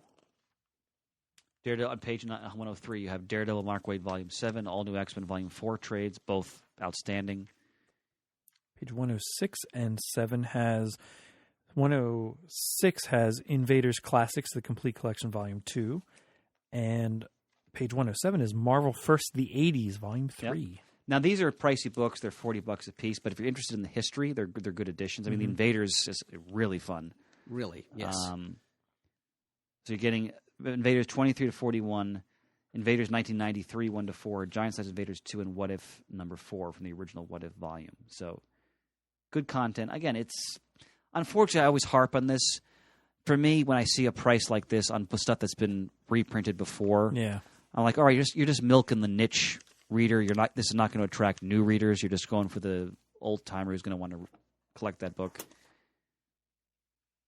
Yeah, and the Marvel Firsts is it's a cool concept, but the stuff that's being reprinted in this 80s volume, There's some real junk in there that can be found very, very cheap in a lot of places. Absolutely. Some of the things I see they're reprinting here in this $40 trade, I've seen actually in dime bins. And on those Not rare even 50 occasions- cent, but dime bins? Yeah, those rare God, occasions. even I when don't I've do seen dime them. bins. Yeah. Holy mackerel. Found them at Heroes. Oh, Con yeah, a look at couple this. of times. Exterminators 1. Shadow Masters 1. Fallen Angels. Yeah, that's Mephisto versus number. Yeah, that's bargain bin fodder right there. That's it for the Marvel. On to the rest of the book. The rest of the book. Let me throw in a quick plug. Please, sir. Go ahead. Page 101, that Mighty Avengers arc we mentioned, set back in the 70s with Cage's dad and Blade and so forth, that is being collected in a trade here. I will grab that, sir, because I want to read that in one sitting. Page 250 in the back of the book from Aardvark is Cerebus Archive Artist Edition Volume 1 at $89. Quite interesting. I'm not opposed to more people jumping on the Artist Edition bandwagon. The challenge when you go through the back of the book, if it's a retailer or a consumer, there's so much, and you really have to try to. You got to look for what catches your eye in terms of creators or a concept, because you really got to put some time into to really give it its due. Because there's always great stuff back here, but it's a matter of sifting through. For those interested, 250 also has the Strangers in Paradise Omnibus Edition softcover. I cannot say how great that book is. It's one of the to me, it's one of the greatest comics ever produced. Period. Yeah. I'm just discovering how true that is. Oh, Mert, it's right up your alley. Having read the first 3 volumes. God, something Jamie harped on for years to get us to read, and boy, As am I always, glad we did. his wisdom shines through. Sure does. And he was 100% right. 275, I'll just do a shout-out for Garth Ennis's War Stories. This is a concept he's carried over through various publishers. He did a series of stories in DC, which were all great. They're in trade. Then he has sort of his Battlefields collection from Dynamite. And this one's through Avatar. I mean, I'm a history buff, student of history teacher, and very much a military history student. And no one today, and maybe even, I don't know, I want to say ever, but no one does military comics better than Garth Ennis right now. His stuff, it's so well researched. It's powerfully written. He always gets great artists. Check anything he does involving military stories. Read them. If that would float your boat. On page 256, not exactly comic book related, but comic strip related. We'd hate ourselves if we didn't mention this, Shane. The Complete Far Side slipcase boxed edition. And right across the page is the Offered Again, which I do have this. The Complete Calvin and Hobbes. And then right below that is Billy Tucci's A Child Is Born, which I have a hardcover that I got last year. So all that stuff, good stuff, good reads. Yes, I have a copy of A Child Is Born myself. And that Far Side collection, it's finally, after 11 years, available in paperback, 3-volume slipcase. Every syndicated strip ever published. That's also darn tempting. Yeah, that sure is. And I love the Calvin and Hobbes one. Yeah, those are all things that could end up on a lot of geeks' Christmas lists. Mm-hmm. It's right up there with Bloom County for me. And speaking of Christmas, page 260, Afterlife with Archie, number 8, is a Christmas issue. Ghosts of Christmas Past, and promises to be the most tasteful zombie Christmas story you've ever read. Afterlife with Archie, I've been enjoying thoroughly. Unfortunately, there's been large gaps now in between issues. Yes, and indeed. Torturously large. Unfortunately, with the state of things and just your life, and myself, in terms of time for reading, when a book really drops off, sometimes it's hard for me to get back into it because there's so many of the things I'm trying to read. That's what happened to me with Powers. I love Powers. It became so sporadic, I just stopped reading it, and it's gonna be hard for me to get back into it. I know Jamie would have mentioned this. There's an Ewoking Dead T-shirt with Ewoks as the Walking Dead. Nope. Boom has some interesting stuff, starting on page 283. Deep State number 1. It's a conspiracy theory book. Which sounds interesting. George Perez's Sirens number 2 I'm comes looking out. forward to reading number 1 of that. I am and too. Also the Hit Volume 1 in 1955, a crime noir book, which is getting some good press here. That sounds very interesting. I also want to point out The Daymen, issue 5. I love this comic. It's about vampire families that have, massive political power, and they retain human minions who are their daemon. They carry out functions for them in the daytime, and especially as enforcers, assassins, couriers, and so forth. And the book is really well done. Unfortunately, once again, it comes out sporadically. This is only the 5th issue, but when they do a trade, I highly recommend it. It's really well done. Let's see, there's an adaptation of Dawn of the Planet of the Apes in the offing from Boom, page 285. I enjoyed that film. I've enjoyed the 2 new Planet of the Apes films. Not as much as the masterful original, but I'm enjoying it. Naturally. Which was on TCM just a couple of nights ago. Yeah, it was. I wanted to sit down and watch it. I didn't have time. I haven't seen them in quite some time. Page 291 has Mouseguard, Baldwin the Brave, and Other Tales hardcover. I'll be getting that. Page 293, Kaboom is putting out a special based on Cartoon Network's upcoming original miniseries, their first original miniseries, Over the Garden Wall, which promises to be an Oz-style adventure of a couple of young boys who get lost in a fantasy world somewhere. That's supposed to be airing in late October someplace. Oh, very cool. It's just sort of the old-timey, early 20th century feel to some of the costuming and the fact that I've seen a couple of clips of them attending a garden party given by people who are part vegetable, like anthropomorphic vegetables. Mm-hmm. It's got a very Baumian feel to it, and I'm looking forward to seeing that, and I'm also looking forward to reading this comics tie-in that Boom is giving us. Next page, 294 and 295, have Capture Creatures, number 1, which looks very Pokemon-esque. Extremely. And designed, what's it say here? Did you say 151 characters, Yep, nerd? they actually sat down and designed 151 little Pokemon-like fantasy animals. You just want to go out and collect them all and start training them right away. So I'm always in favor of any kind of variant take or riff on the Pokemon concept. And Shane, I know you've been a fan of Pokemon for a long time too. Used to watch the cartoon, used to play the Game Boy game all the time when I was in college. I was really kind of excited to see this, and the creators have put all the work into actually designing all these 150 little monsters for our enjoyment. And since a couple of us and hopefully Bill from Wild Pig Comics will be present when we record our Off the Racks episode for the month of November, because this is our third Off the Rack selection. I'm going to try to pass that on to my kids, too. I'm just going to jump ahead for a moment on page 308 under Dynamite. Django Zorro, number 1, written by Quentin Tarantino, drawn by Matt Wagner. Sold. Mm-hmm. Wow. I love the film.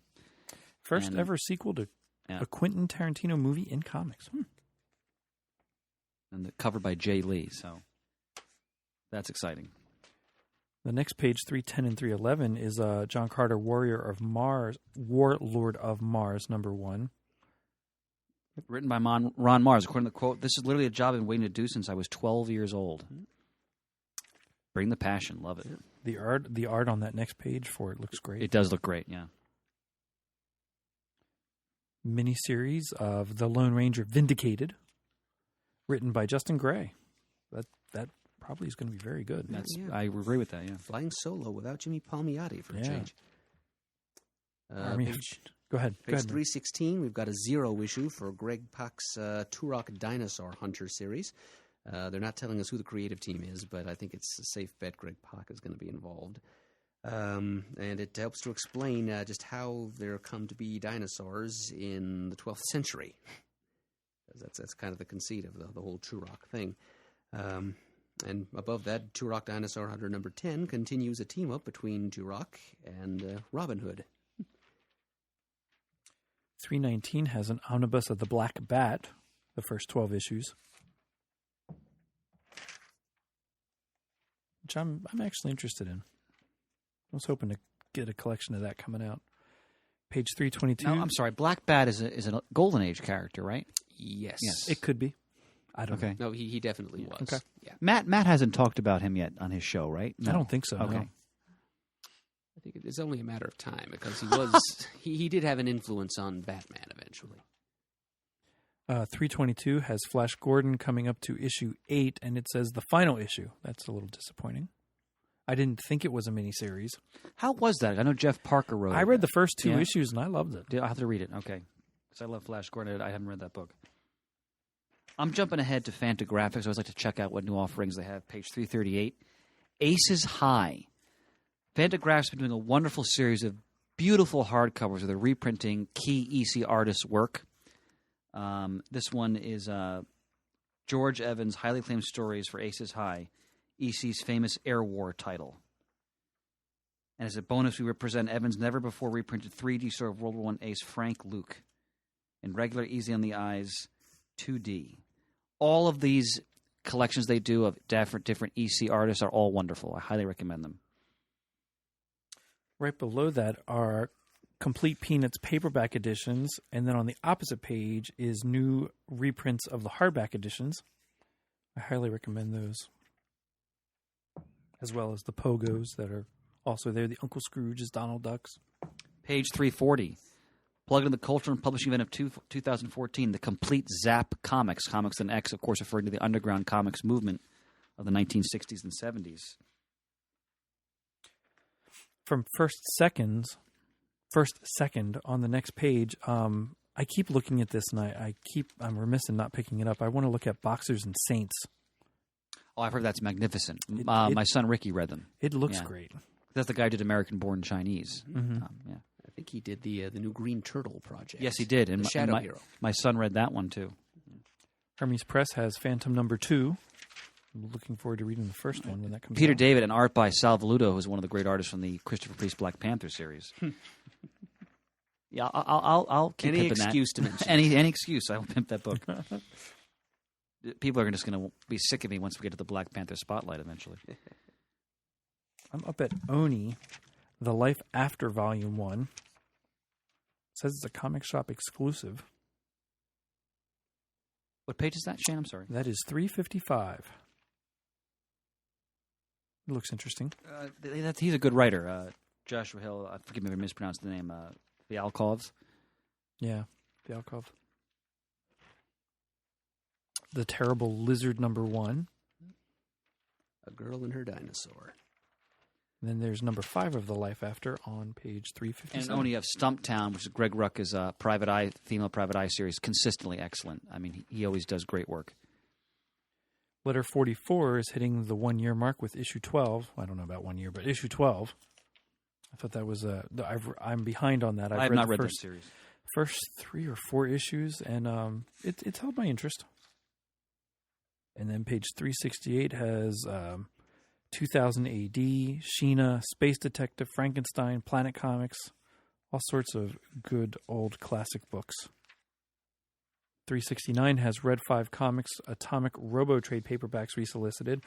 I am a little bit behind on getting some of those, but they were great. I highly recommend them if you've never given them a shot. I'm jumping ahead here a little bit. 397. Tomorrow's is resoliciting the first 4 volumes of the American Comic Book Chronicle series. Excellent. The 1950s, 1960 to 64, 1965 to 69, 1980s. I know they have one in the 70s coming out. If you're a student of comic book history, you must own these books. The research is exhaustive, but I don't mean that in a negative way. I mean, they always couch everything in the historical times and what's going on in the American general and how it tied into the comic book culture. And vice versa, beautifully laid out. These are great books. I mean, this is, to me, it's the consummation of what Tomorrow's is all about as a company. Magnificent stuff. I am up into Titan Books, which is page 383. Yeah, 383 starts it. Page 384 has Doctor Who, the 12th Doctor #3. And on the next page has the 10th Doctor Volume 1 and the 11th Doctor Volume 1. So if you're interested and missed out on the issues, there's 2 collections for you. And then the regular series is up to #8 for the 10th Doctor, #7 for the 11th Doctor. And then on page, 390 from Titan Books is Penguins of Madagascar #1 and Dragons Volume 2. With a offered again for Dragons #1, but I am quite interested in the miniseries for Penguins of Madagascar. Love them in Madagascar, the movies. My oldest boy loved the cartoon. The Penguins of Madagascar. I did too. It was very well done. Yeah. Very entertaining. Me 3. So I'm very interested to see this come back and some new comics. And maybe now that it's Titan instead of Ape Entertainment, it'll be published on a monthly schedule. Yeah. Does Ape Entertainment still exist? They do. Okay, I wasn't sure. Yeah, they're not putting out very much lately, though. I think it's mainly like Poison Elves stuff, if it's anything. All right, I have to jump back quickly to page 376. Under Renegade Arts Entertainment, as a recovering English major, I was entertained by this Robbie Burns Witch Hunter. So apparently the vogue these days is anytime you want to do something in comics with any kind of historic or literary figure, outfit him or her to hunt some kind of supernatural creature. So we've had a couple of different vampire hunters, Abe Lincoln among them. And now we've got the poet Burns hunting witches while trying to resist his own lust for them. So, background in poetry or literature, you might get a few laughs out of that. It's from Renegade Arts Entertainment. I'm up into the Valiant world on page 400, 1 of 3 Eternal Warrior by Peter Milligan and Carrie Nord. Excellent creative team. Yeah. The preview page is on the right hand. I always really enjoyed 401. Carrie Nord's art. It looks very nice. Exo Man of War hits number 30. Wow. Bloodshot hits 25. You got the return of Quantum and Woody, and that's being done by the original creative team of Christopher Priest and M.D. Bright. I've never read that book, and I ordered the omnibus they did of the entire original series, which I'll be getting because I've never read Priest, Quantum and Woody. Well, I read it when it was coming out. I know you're a fan of it, right? Yes, indeed I was. High comedy. I'm just jumping ahead a little bit because it just caught my eye. Go ahead. In the book section on page 430, The Art of the Simon and Kirby Studio. Oh, wow. Sold. Wow. Written by Mark Evanier, who is, probably the premier Kirby historian and knew Kirby. It looks like Joe Simon's son Jim was involved in it as well. I'm sure this is a magnificent book. The book includes artwork, photographing the original art in Joe Simon's private archive, and showcases the seminal work of Simon and Kirby. I can't wait to get that. Up in the magazine section, 440 has Alter Ego 130, which features the Captain Marvel. Oh, so it's centering on the Fawcett characters. Mm-hmm. That mag. I mean, both Alter Ego and Back Issue. Oh, fantastic. I mean, if you're interested in the medium's history, especially from a superhero perspective, these two magazines are essential reading.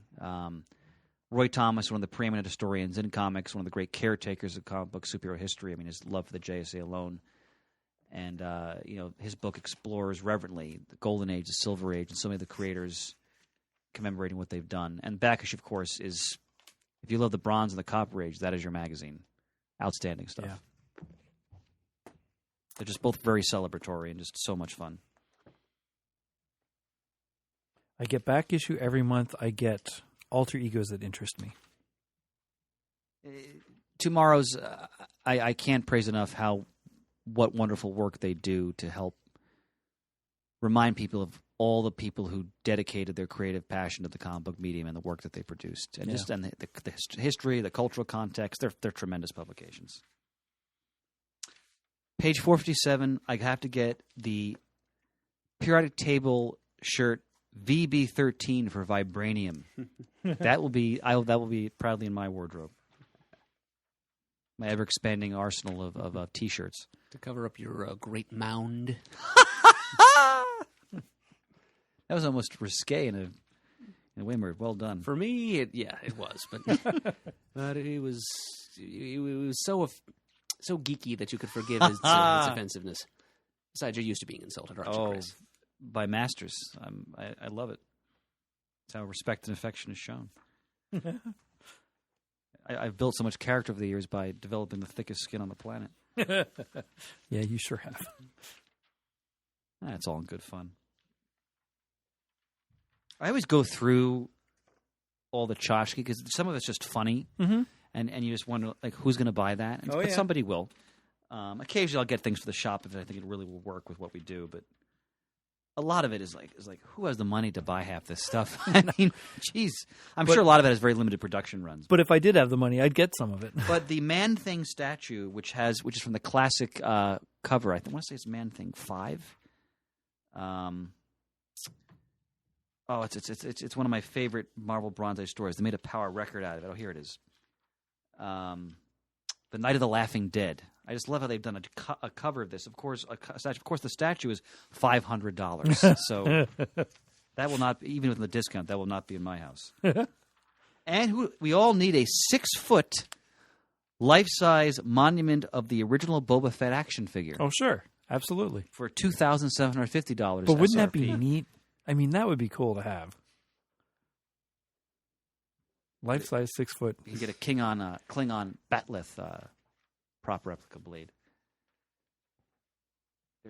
I always get a huge kick out of this section. It's just, Oh, sure. it's almost ludicrous. And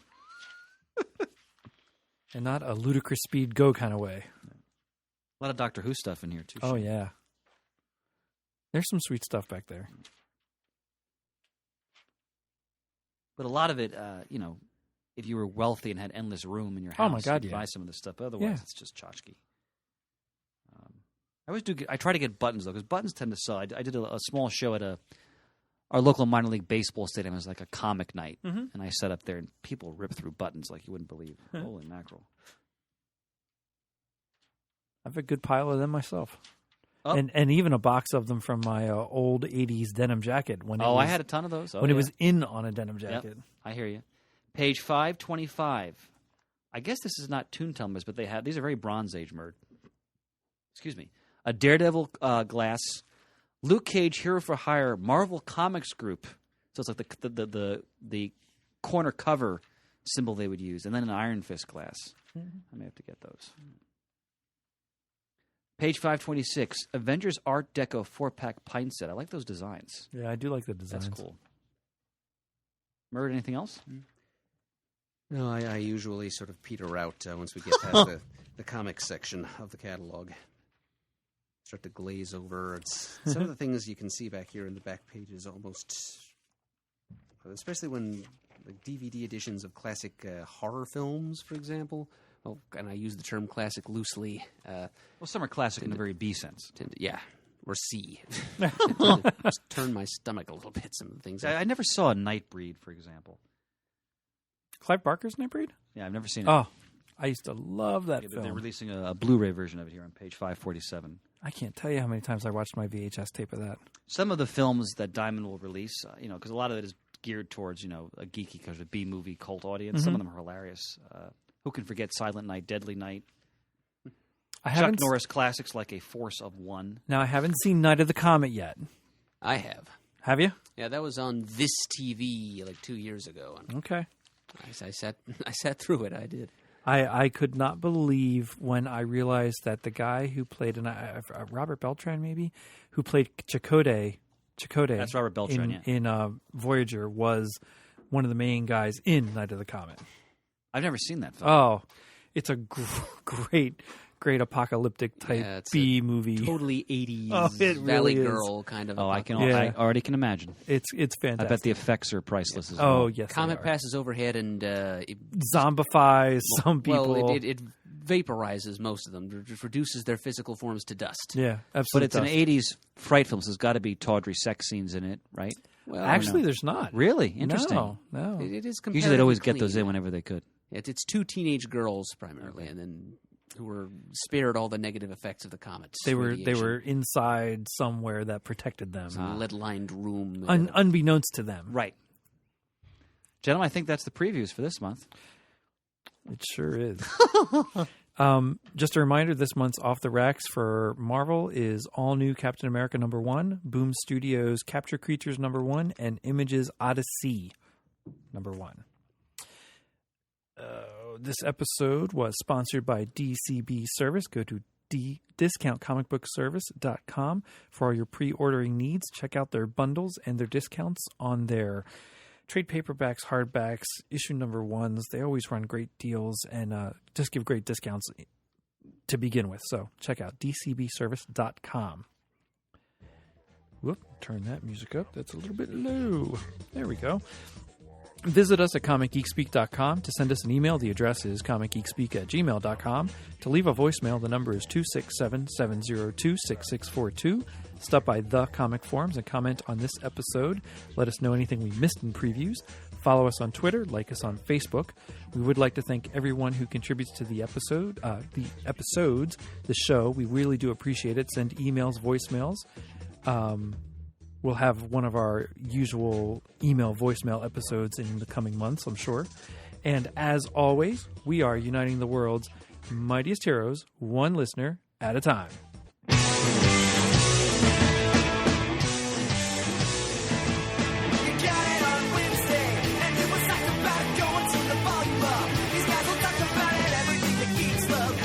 Laser beams, opinions like the seasons of everything you read in comics, movies, games, toys, artists, comic geek speak, comic geek speak, comic geek speak, comic geek speak.